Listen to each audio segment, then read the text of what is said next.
precisamente para hablar de este y otros temas. Saludo a dos amigos a los que respeto y admiro. Primero le saludo al doctor Isaac de Paz González, jurista y constitucionalista, miembro de esta familia sin censura. ¿Cómo estás, doctor? Un abrazo a la distancia. ¿Qué tal, Vicente? ¿Qué tal, público? Aquí saludando a todos, a Jaime especialmente, a todo el equipo. Buen día. Gracias, buen día, doctor, y saludo al maestro Jaime Hernández, editor de la Jornada Sin Fronteras, también miembro de esta familia sin censura. Querido Jaime, un abrazo. Buongiorno per la mattina, dottore Chente Serrano. Aquí estamos listos. Claro que sí. ¿Cómo ven esta guerra de narrativas? ¿Cómo ven la exhibidota a Lorenzo Córdoba y a Ciro Murayama? ¿Cómo ven a estos personajes como Broso y Loret hablando de un dictador? ¿Cómo ven a estos como Germán Martínez hablando de un golpe de Estado a la democracia con esta reforma electoral? Te escucho con tus opiniones, con tus comentarios, doctor. Bueno, porque yo honestamente, Vicente, si revisamos la historia de las reformas electorales, desde la primera, por allá por mucha gente todavía ni nacía, en el 77, si no mal recuerdo, la reforma Reyes Heroles, fue la primera. O sea, hay una especie de reformismo electoral que tiene que ver también con las luchas democráticas y que todos lo pierden de vista. Ha habido, por lo menos, según a quien le preguntes, 8 grandes reformas electorales. La última fue en el 2014, la penúltima fue en el 2007. Si nos vamos más para atrás, hay una en el 2003, en el 2002. O sea, las leyes electorales, las reglas de juego, se han estado cambie, y es cíclico. Y además es muy lógica esta reforma porque responde por lo menos a una cronología racional. O sea, 2007, 2014, 2022, más o menos responde a unos 7 años. Entonces, es sano que los sistemas electorales se estén reformando porque va avanzando la democracia, hay nuevos elementos a tomar en cuenta, hay nuevos consensos, hay nuevos grupos de poder, hay una fórmula ahora distinta. Entonces, es de lo más normal este tipo de reformas en México y en el mundo, yo me atrevería a decir, pero en México es de lo más ordinario. Es más, ya se había tardado el presidente en enviar una iniciativa integral de reforma. Y no es verdad. O sea, yo creo que, respondiendo a tu pregunta, todos estos comentarios, esta narrativa, que el INE se echa para atrás de su propia encuesta, demuestra su poca transparencia, su poca autocrítica, su talante de verdad autoritario, porque en el INE han actuado de verdad de manera muy autoritaria, dándose puestos, dándose sueldos, alargando los periodos, por lo menos del secretario ejecutivo del INE, de manera antidemocrática, sin respetar las propias reglas. Entonces, yo creo que es una respuesta de esta gente que busca, eso sí, perpetuarse en el poder del INE. Ellos sí buscan perpetuarse en el poder del INE. Tan se han perpetuado que debieron todos, con esta reforma del IFE-INE, debieron todos renunciar y debimos nombrar a nuevos consejeros. Pero no, le cambian de nombre y dejan a las mismas personas. Ellos sí de verdad que son una bola de autoritarios, de que se perpetuaron en el poder del IFE al INE. Hay gente que lleva ahí, por ejemplo, Edmundo Jacobo, el secretario general, va a completar nada más ni nada menos que 16 años de secretario general. O sea, ese sí es un verdadero dictador electoral. Y no esta propuesta de reforma. Entonces, creo que son por lo menos embaucadores, quimeristas, falsarios de la democracia. Así te lo digo con todas sus letras, Vicente. Súmenle a la lista de adjetivos los que le acaba de poner a estos personajes el doctor Isaac de Paz González. Te toca, maestro Jaime Hernández.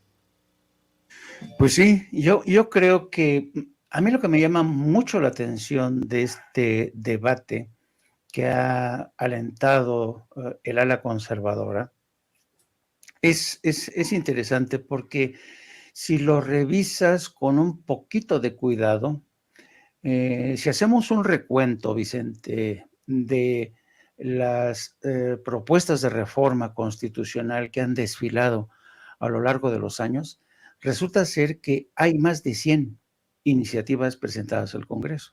Más de 100. Bueno, pero ¿por qué razón uno se pregunta? estamos viviendo una normalidad democrática en México, desde mi punto de vista, así, con sus asegúnes, ¿no? Pero, ¿por qué a pesar de que ha habido más de 100 propuestas de reforma electoral en el Congreso, por qué precisamente esta, es la que causa tanto terror en el Frente Conservador? Además, cuando uno escucha los alegatos en contra de esta reforma, resulta ser que prácticamente corresponden a... Te voy a poner un ejemplo. Uno de los argumentos que ha esbozado algunos como Luis Carlos Ugalde, él señala que con esta reforma corren el peligro de desaparecer los partidos políticos porque ya no verían cómo llegarían a sus arcas los generosos recursos que les da el Estado a través del INE. Pero yo le diría al señor Luis Cardo, le preguntaría al señor Luis Cardo Ugalde, pues que no, ya el PRI, el PAN y sobre todo el PRD ya están en riesgo de desaparecer, y no por falta de financiamiento, por falta de representatividad, que ese es el tema central. Los partidos políticos ya no tienen la representatividad de antes, sobre todo el PRI, el PRD. Entonces, cuando Luis Carlos Ugalde nos dice, no, es que corren el riesgo de desaparecer, pues ya están desapareciendo, señor. Y entonces aquí te das cuenta que hay una falta de contacto con la realidad, ¿no? Luego, la propuesta de reducir, ¿no?, el número de senadores y diputados de 500 a 300, por Dios, todo el mundo coincide en eso, lo mismo que en el caso de los senadores. Entonces, yo encuentro realmente que la oposición, los conservadores, están partiendo de un falso debate que se va a ir tropezando consigo mismo, como ya ocurrió con la encuesta que quisieron ocultar, y en la cual es evidente que la mayoría de los mexicanos, 9 de cada 10, estamos a favor de las propuestas de la reforma, ¿no? Entonces, yo creo que aquí realmente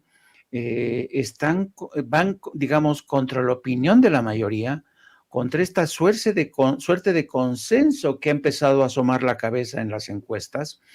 Y yo creo que es muy arriesgado seguir con este tipo de argumentación. En el pasado, Vicente, era más fácil torcer los hechos, era más fácil torcer la realidad porque se disponían de medios de comunicación que tenían el monopolio, ¿no?, de la información y manipulaban las cosas a su antojo.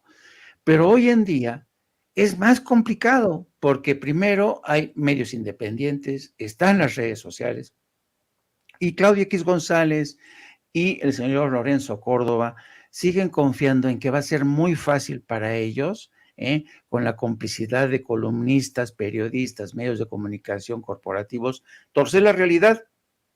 Pero está en chino porque ya existen medios como Sin Censura, existen medios como el Diario de la Reforma, el Diario de la Jornada, que puso en evidencia este intento de ocultamiento. Hasta El País se sumó, ¿no?, para bajarle los pantalones a Lorenzo Córdoba. Entonces, yo creo que está muy complicado. Está claro que este intento de reforma electoral es una más en las más de 100 que se han presentado en el Congreso. Tiene el único propósito, no de desaparecer, a ver si les cae el 20 a esta gente, como Claudio X González, que sigue convocando de manera urgente, casi histérica, a la marcha que está organizando y que corre el riesgo de que se le va a desdibujar.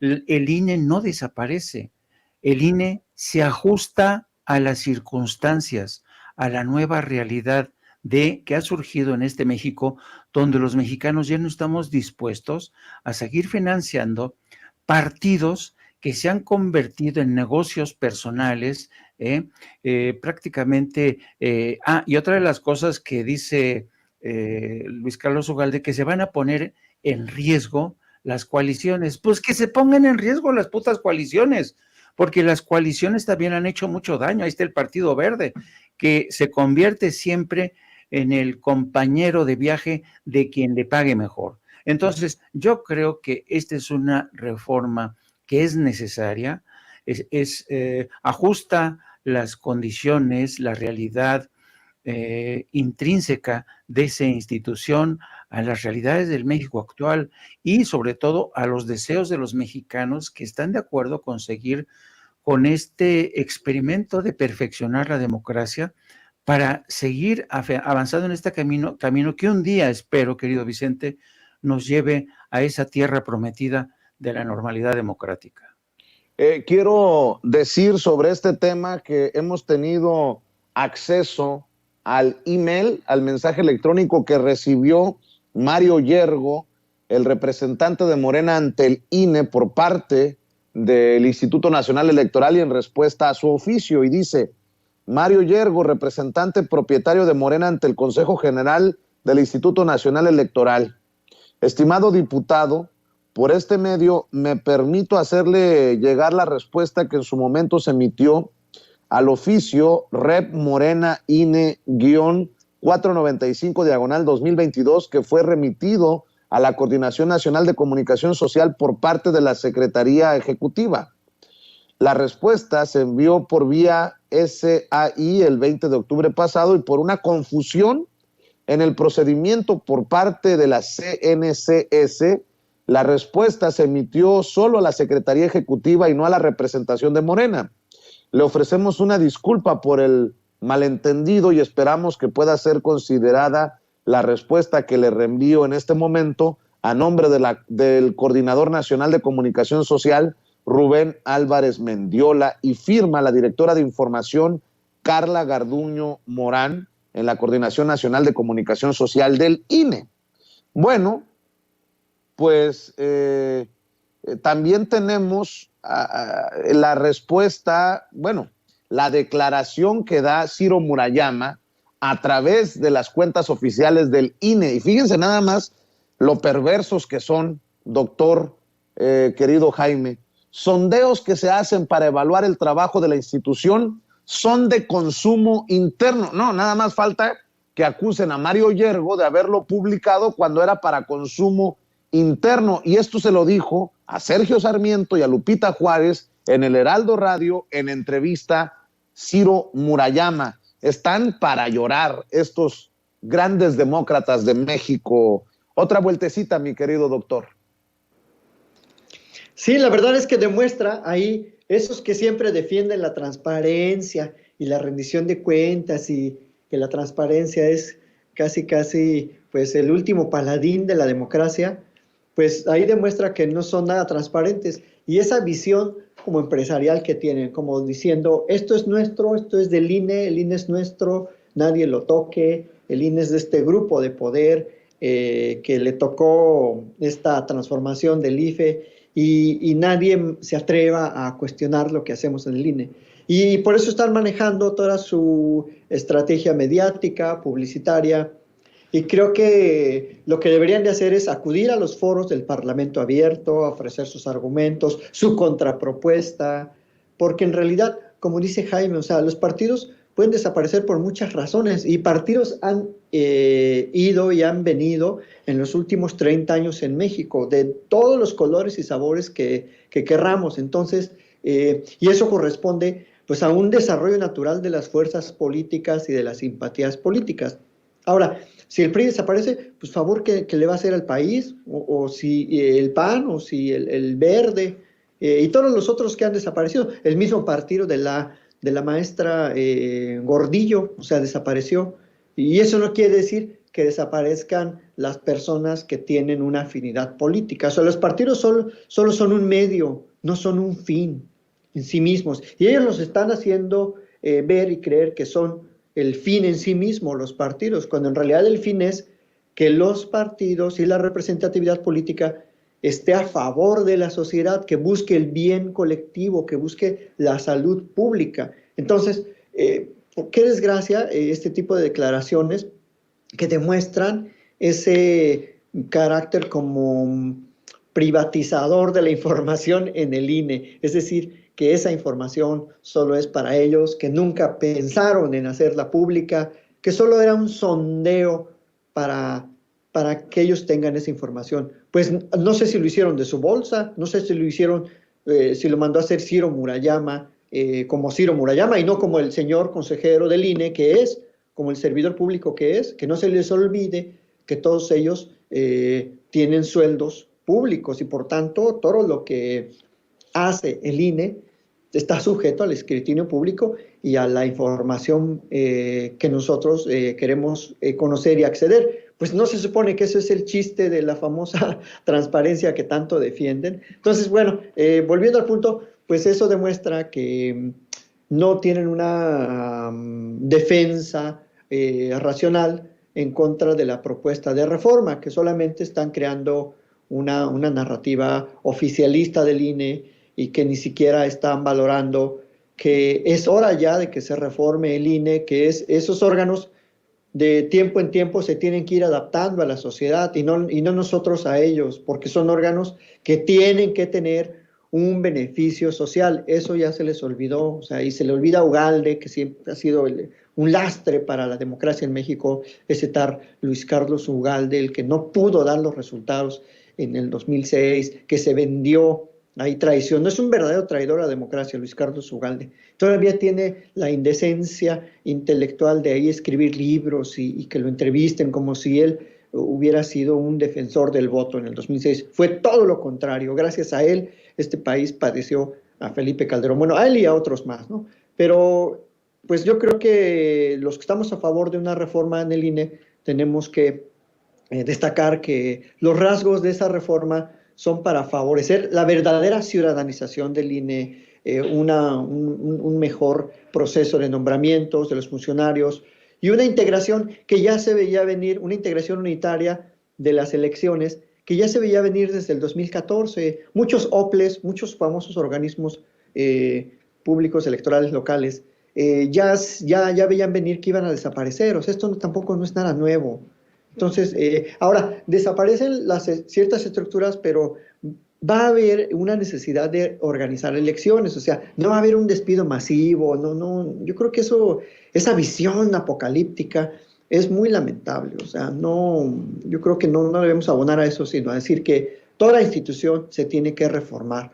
O de lo contrario, se reforma sola, la reforman los partidos en lo oscurito, la reforman las personas que la dirigen, y eso sí es una falta de escrutinio social.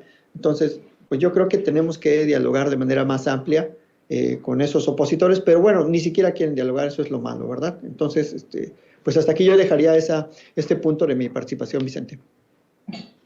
No exagero, porque esa es la visión de estos personajes que son los todopoderosos, que vamos a terminar o van a querer que nosotros nos disculpemos con ellos porque era una encuesta para manejo interno del INE que nunca debió de haber salido. Ay. Ya no sé ni cómo. Ya ahí sí que aplica la que decía mi nana cuando ya, que en paz descanse, por cierto, cuando topaba uno con pared, decía, calladito, te ves más bonito, mijito. Pues si ya están exhibidotes, ¿qué necesidad de seguirse batiendo en el lodo? Pero bueno, así estos personajes que, pues insisto, están muy mal acostumbraditos a tener siempre la razón. Jaime. Sí. Yo creo que esta gente, fíjate que en muchos sentidos esta gente, y esto lo demuestra esta suerte de queja, estos personajes como Lorenzo Córdoba, todos ellos, Ciro Murayama, se creen los dueños del INE, en verdad, lo han patrimonializado, y eso es quizá lo más peligroso, ¿no? No se dan cuenta que quienes están exigiendo cambios no es la oposición, no es el gobierno, no, es la ciudadanía. Entonces yo creo que esta gente le están haciendo un flaco favor a la democracia.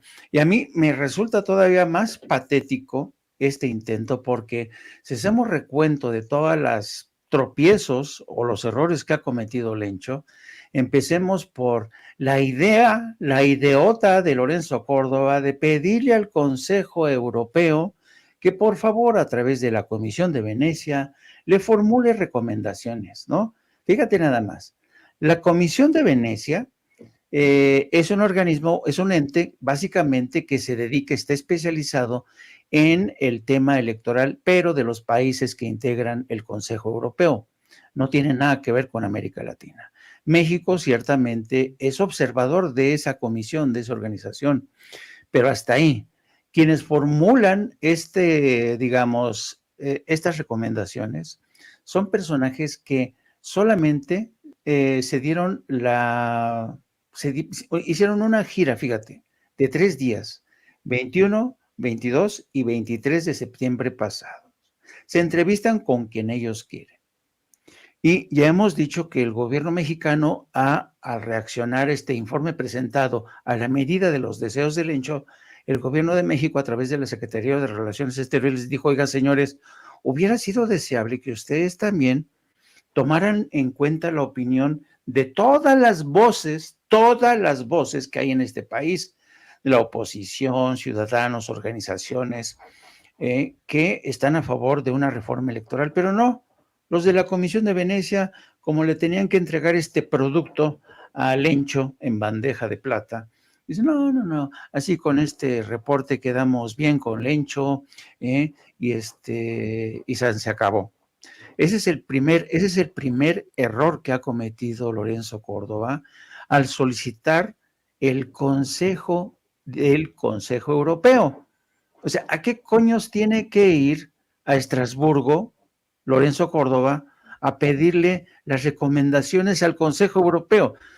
O sea, ¿se dan cuenta de este despropósito? ¿No? Porque claro, como saben que el Consejo Europeo no está muy bien versado con las exigencias, la realidad política de México, y que la Comisión de Venecia confía en este interlocutor llamado Lorenzo Córdoba, pues les puso sobre bandeja estas recomendaciones. Pero insisto, y también ya lo decía Isaac, la realidad ha cambiado mucho en México y en todo el mundo. Desde antes de la pandemia, te recuerdo, Vicente, había sendas protestas en toda América Latina. ¿Por qué?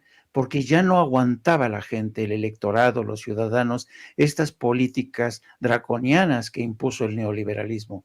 Y en muchos sentidos, esa fue la raíz de muchas crisis en los partidos políticos en todo el mundo. Los partidos políticos ya estaban hechos una piltrafa, ya tenían crisis de adhesión, de representatividad, y lo que ha ocurrido en México es bastante notorio, Nada más baste asomarse a las caricaturas de nuestros increíbles caricaturistas, cómo dibujaban a el líder del PRD, poco menos que una cagarrotita, así. Siempre aparece el señor Sop Zambrano, el señor que antes era Comebalas, un guerrillero de izquierda, ahora que era reducido a una cagarruta, así. Porque esto da la muestra de la crisis de representatividad. Este personaje ya no conecta con los ciudadanos, con los electores. Y lo mismo ocurre con el PRI. Hemos visto este desfile de los candidatos, lo que acabas tú de señalar, de Omar Fayad, de Beatriz Paredes, bueno, todo el mundo ya está saltando, el hijo de Miguel de la Madrid. ¿Por qué? Pues porque parecen hoy pollos descabezados, ya aparecen. Entonces, dime tú sí o no, si el PRI, que se caracterizaba antes por tener una disciplina vertical, férrea, hoy parece un gallinero de gallinas sin cabeza. ¿Y qué decir del PAN? Es increíble. Entonces, esta gente, el INE, está tratando de defender a estos partidos que ya están desahuciados política electoralmente. No, gracias, no. Y eso es lo que no acaban de entender en el INE. No se trata de destruir a los partidos, no se trata de destruir la democracia. No, se trata de reparar las carencias que hay precisamente en esta democracia. Y uno de los problemas que tiene este sistema democrático es precisamente el INE, que se pervirtió. Entonces, yo creo que a pesar de la marcha convocada por Claudio X González, querido Vicente, yo mucho me temo que esta gente va a tener que rendirse ante la realidad, ante la evidencia, y van a tener que escuchar escuchar la voz de los ciudadanos, porque el debate apenas comienza y hay que estar muy, muy, muy águilas, pilas ahí cómo se va a dar el debate para realmente que encuentre eco ese debate que se va a dar y que van a encabezar diputados de Morena, diputados del PRI, del PAN. Vamos a ver qué tipos de argumentos despliegan los legisladores y nosotros pilas para estar ahí viendo que el tipo de debate, quién tiene razón, quién está mintiendo, quién está falseando la realidad, querido Vicente. Hablando de noticias que no le van a caer muy bien a la oposición, doctor Isaac de Paz González, querido Jaime Hernández, precisamente en el periódico La Jornada publican un artículo de esos que le van a pegar en el hígado a Claudio X González y a sus achichincles. México es un país único en el mundo para invertir, dice la presidenta del Grupo Santander, Ana Botín. Y obviamente, y creo que con justa razón, ya lo presume Claudia Sheinbaum, la jefa de gobierno de la Ciudad de México, y pregunta en redes, ¿y ahora qué irán a decir los detractores de la 4T cuando la presidenta de Santander elogia la estabilidad del país? Bueno, habría que también revisar cómo se está recuperando el peso frente al dólar. 19.60, 19.65 pesos por dólar, lo que nos apunta a que hay una estabilidad, una mejoría de nuestra moneda. Le duela a quien le duela, le pese a quien le pese. Te escucho, doctor Isaac de Paz González, ante estas noticias.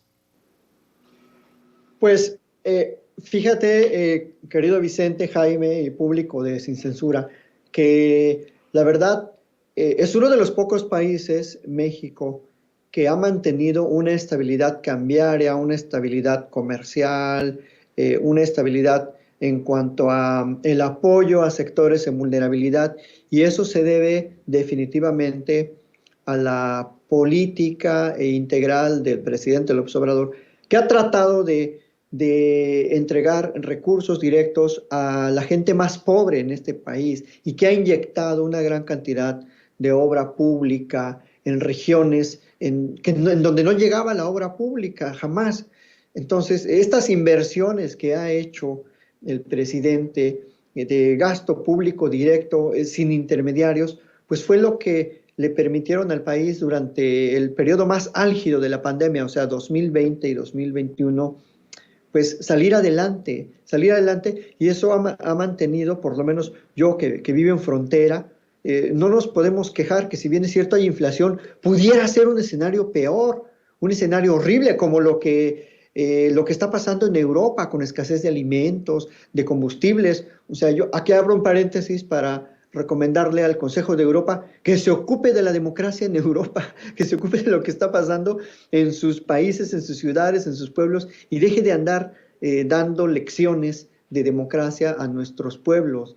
Entonces, volviendo al punto, es un comentario muy, muy interesante. También tiene su lado de interés personal del Grupo Santander en México, pero de alguna manera sí reconoce el manejo macroeconómico. Lo que muchos le criticaban a Andrés Manuel, que decían, no, es que él no sabe de macroeconomía, él es un mesías tropical que no sabe ni hablar inglés, que no va a viajar a la ONU, ni a Washington, ni a Inglaterra, y ha demostrado que la política de una economía que incentive la producción comunitaria, que fortalezca el mercado interno, es la mejor política, y eso es lo que ha mantenido este ritmo sostenido de estabilidad. Tampoco vamos a decir que la economía de México ha crecido muchísimo, pero se ha mantenido estable. Incluso estos últimos 2 meses ha crecido mucho más de lo esperado, y creo que se puede ver en los ámbitos del servicio público. A los servidores públicos no nos han reducido el sueldo, no nos han quitado prestaciones. Entonces, creo que es una política adecuada, y ya se lo reconocen, no solo ella, otros grupos, otros corporativos mundiales. El ejecutivo de BlackRock también le ha reconocido la confianza que genera la inversión en México, porque ya se está combatiendo la corrupción, se está fortaleciendo el Estado de Derecho, y creo que esos son indicadores que definitivamente nadie puede decir que no se deban a la buena política del presidente López Obrador. Entonces, yo creo que ahí no tienen argumentos, no tienen ya, o sea, dicen que eso se debe a que el mercado internacional, pero el mercado internacional está muy inestable, o sea, aquí en Baja California, en Estados Unidos a cargar gasolina aquí, a atenderse aquí de los dientes, a atenderse de una enfermedad, porque aquí todo es mucho más accesible. O sea, ahora tenemos una migración, un turismo médico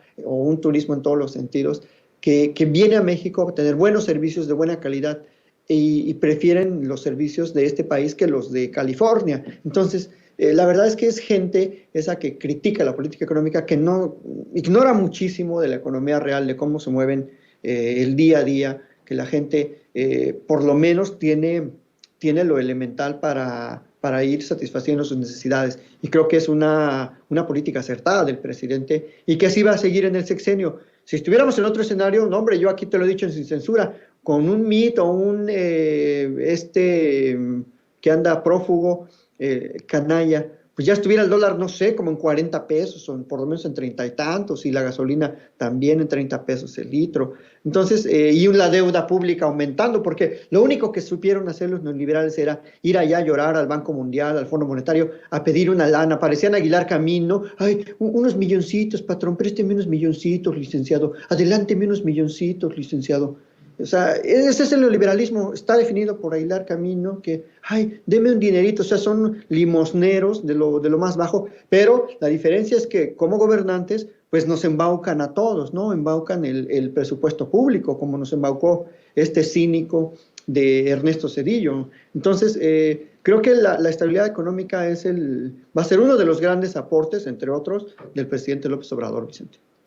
Así es, Jaime, ¿tú cómo ves a estos que quedan como imbéciles, que tanto han criticado las políticas económicas del presidente? Y bueno, con estas noticias, los datos duros apuntan a que México, si no va bien al 100%, va en el camino correcto.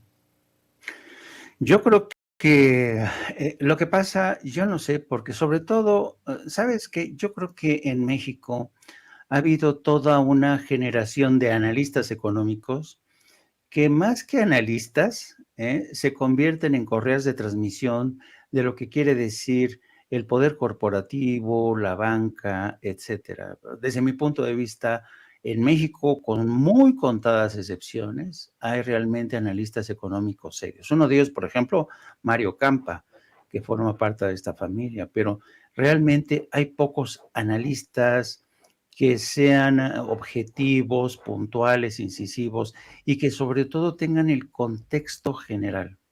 Y es muy importante tener en cuenta el contexto general porque de esta manera entiendes que en realidad México se salva de un montón de cosas. Por ejemplo, este pronunciamiento de la señora Ana Botín, una de las mujeres más poderosas en España, te demuestra que, porque ella, ponte a pensar en lo siguiente, ella ya tiene esta panorama, porque al mismo tiempo que está viendo cómo están en España, está viendo cómo están las cosas en México. Y el hecho de que ella haya dicho que en México es un país excepcional para invertir, es porque es una declaración realmente extraordinaria y no se equivoca. Mira, en España en estos momentos tienen serias dificultades por el tema de la inflación que es galopante, el tema de la guerra en Ucrania, que ha disparado los costes de la energía y las tasas de interés.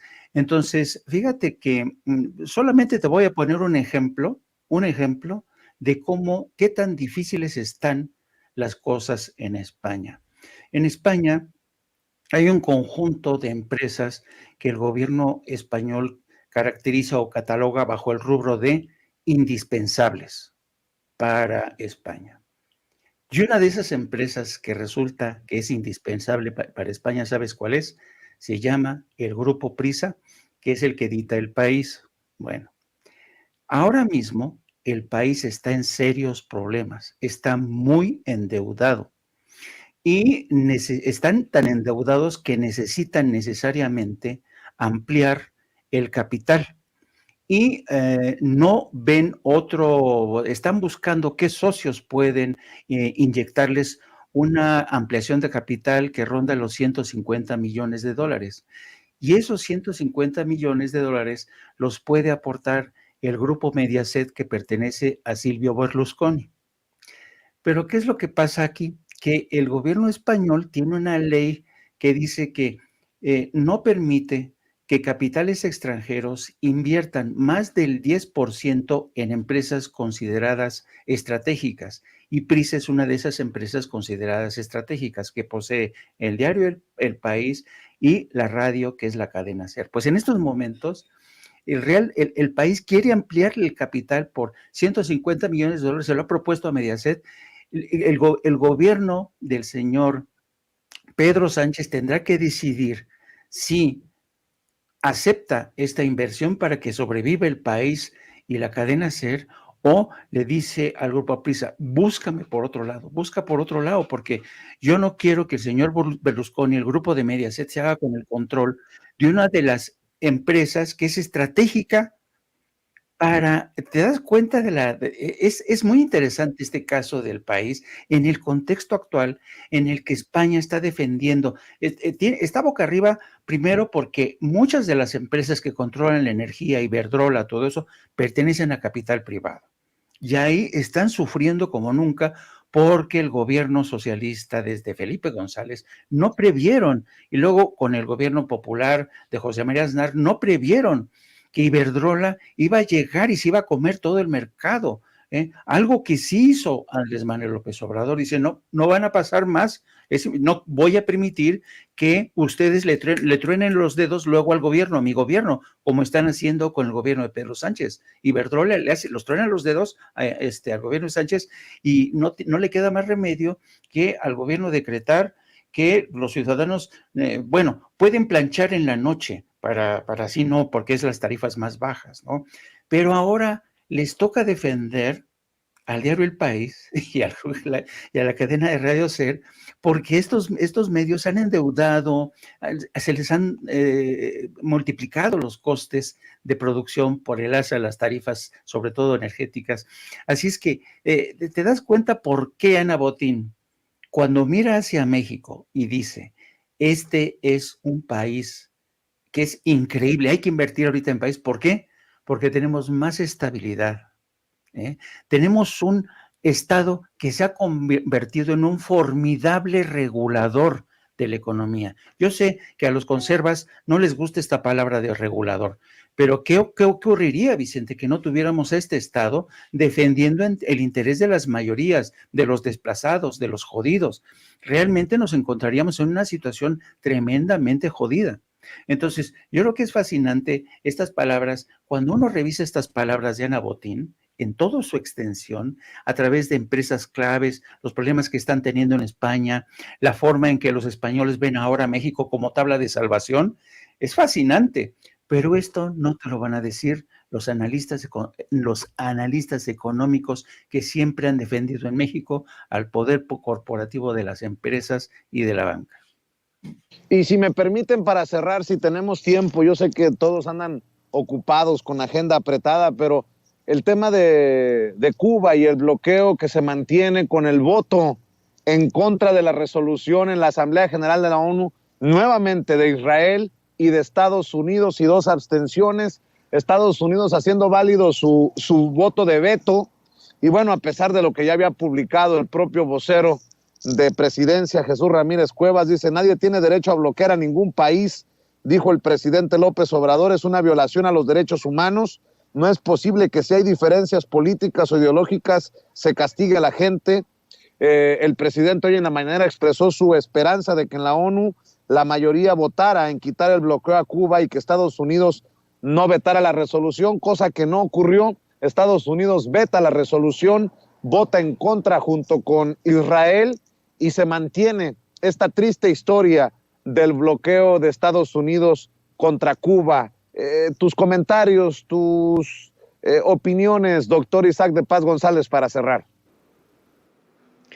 Pues muy coherente con la política de Estados Unidos de defender en el discurso los derechos humanos cuando le conviene imponer sus intereses comerciales y corporativos en el mundo y realmente no hacer nada cuando de verdad se trata de defender la economía de un pueblo que ha padecido muchísimo el bloqueo. Y qué lástima porque supone que había unas pláticas en la era Obama, un acercamiento muy importante y creo que es un triunfo político, no jurídico desde luego por el veto, pero sí político de Cuba, en general de la sociedad civilizada, de las naciones que votaron rotundamente y sin miramientos porque se acabe ese bloqueo pues que le limita mucho el crecimiento económico a Cuba, las relaciones comerciales y que al final solo perjudica a la sociedad, a la población cubana. Entonces, qué bueno que México votó en contra del bloqueo y que pues todos los demás países también en ese sentido. Y como siempre, pues ya no es ninguna noticia que Israel y Estados Unidos veten este tipo de resoluciones y voten a favor de que siga ese bloqueo inhumano. Entonces, pues es muy consistente también el voto de México con la política exterior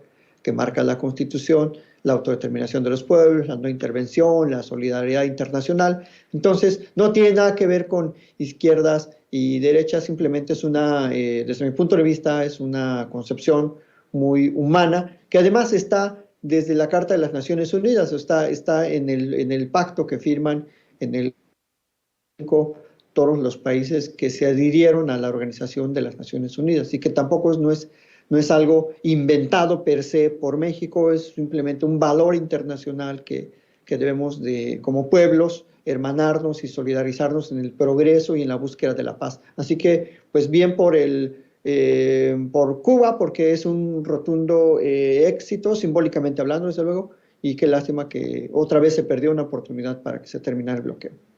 Y creo que con eso también se exhibe el terror del gobierno de Joe Biden al proceso electoral que se viene en unos días en Estados Unidos. Por eso el voto en contra de levantar el bloqueo a Cuba y, bueno, pues no darle la carnita o la mano a los republicanos en este tema que sigue siendo importante para la sociedad estadounidense, Jaime. Efectivamente, como tú bien señalas, yo creo que por primera vez, aunque el presidente sea muy generoso con el presidente Biden, hay que saber que realmente es muy triste cómo Joe Biden, que hoy está más débil que nunca, está bajo el 40% de aceptación, se arredra ante lo que seguramente sería una contraofensiva del Partido Republicano. Pero también esto demuestra, querido Vicente, el poder tan desmesurado que tienen ciertos políticos de origen cubano en los partidos políticos, particularmente en el Partido Republicano. Y es realmente cruel que políticos de origen cubano traicionen de esta manera a sus propios congéneres en la isla. Es lamentable. Ahí te das cuenta de cuánta miseria hay en la política de Estados Unidos. Estos señores, estos políticos de origen cubano, no quieren perder, no quieren salir de su zona de confort, no quieren que ya no les llamen luchadores de la paz, luchadores de la democracia, cuando en realidad ya se han convertido realmente en torturadores de una población que ya nada tiene que ver incluso con el pasado. ¿Y cuánta gente está haciendo lo imposible por sobrevivir? ¿Cuánta gente no puede recibir, como decía el presidente de la República esta mañana, las remesas de sus gentes?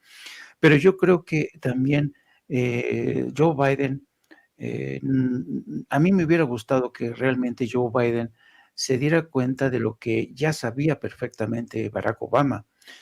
Barack Obama sabía que si mantenía el bloqueo contra Cuba, lo que iba a hacer es que Estados Unidos se iba a mantener más aislado todavía de América Latina y del mundo, porque la votación ha sido abrumadora, 185 contra 2, con la abstención de Brasil y Ucrania.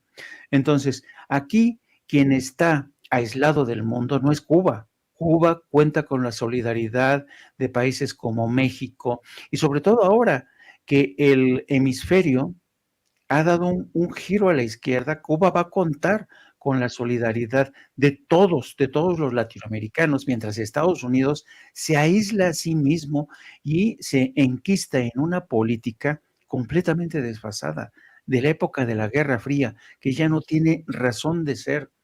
Es realmente patético y esto te da cuenta de cómo la polarización en Estados Unidos, sobre todo este viaje del Partido Republicano y también del Partido Demócrata, este viaje a la extrema derecha, hace un daño tremendo. Y yo creo que en México, por cierto, también hay partidos que se han corrido a la extrema derecha. Es el caso del PAN, con personajes como Kenia Rabadán, Xochitl Gálvez, Lili Telles.